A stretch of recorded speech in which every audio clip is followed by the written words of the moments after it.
السلام علیکم ورحمۃ اللہ۔ کیا محکمہ موسمیات کی پیشن گوئی بارش کے حوالے سے علم الغیب کہلاتی ہے، جبکہ اللہ تعالیٰ کا ارشاد ہے سورہ لقمان میں ان اللہ عندہ علم الساعۃ وینزل الغیث، کہ امور غیبیہ میں سے بارش کا علم بھی ہے کہ بارش کب ہوگی، اللہ تبارک و تعالیٰ بارش کو کب برسائے گا۔ تو یہ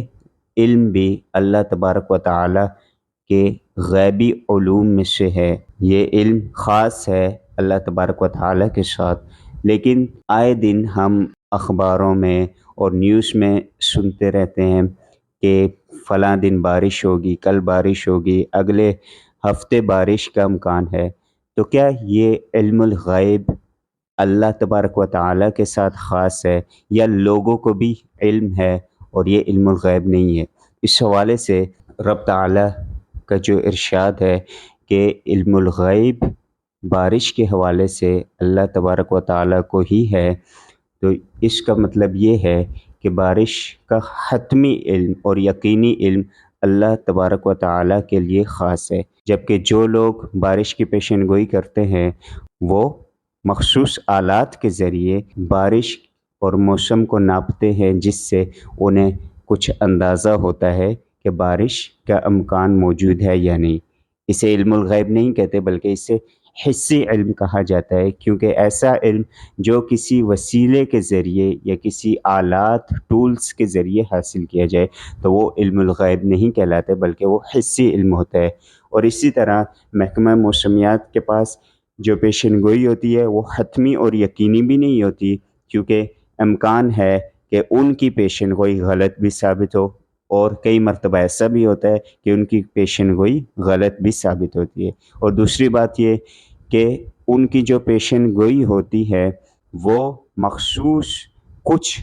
عرصے تک کے لیے کارآمد ہوتی ہے، جبکہ اللہ تبارک و تعالیٰ کا علم جو ہے یقینی علم ہے اور قیامت تک کے لیے ہمیشہ سے ہے اور ہمیشہ رہے گا۔ محکمے کا جو علم ہوتا ہے وہ کچھ عرصے کے لیے، جیسے 2 ہفتے کی پیشن گوئی ہو گئی، 3 ہفتے کی ہو گئی، یا زیادہ سے زیادہ 1 مہینے کی ہو گئی، اور وہ بھی حتمی نہیں ہوتی۔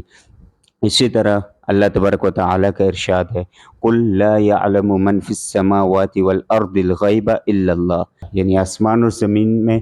جو کوئی بھی ہے وہ غیب کا علم نہیں رکھتا مگر اللہ تبارک و تعالیٰ۔ اللہ کی ذات کے علاوہ غیب کا علم کسی کو بھی نہیں ہے۔ تو معلوم ہوا کہ محکمہ موسمیات کی جو بارش کے حوالے سے پیشن گوئی ہے یہ حسی علم کہلاتا ہے، یہ آلات کے ذریعے حاصل ہوتا ہے، اور یہ پیشن گوئی حتمی بھی نہیں ہوتی، یقینی بھی نہیں ہوتی، بلکہ یہ علم الغیب بھی نہیں ہوتا، جبکہ اللہ تعالیٰ کا جو دعویٰ ہے قرآن مجید میں کہ اللہ کے پاس ہی بارش کا علم ہے، تو وہ یقینی بھی ہے، وہ حتمی بھی ہے، اور بارش کب ہوگی، کب برسے گی، کون سا موقع ہوگا، دن ہوگا، رات ہوگی، کون سا لمحہ ہوگا، تمام جو ہے علم اللہ تبارک و تعالیٰ کے ساتھ خاص ہے، اور یہ علم الغیب کہلاتا ہے۔ السلام علیکم ورحمۃ اللہ۔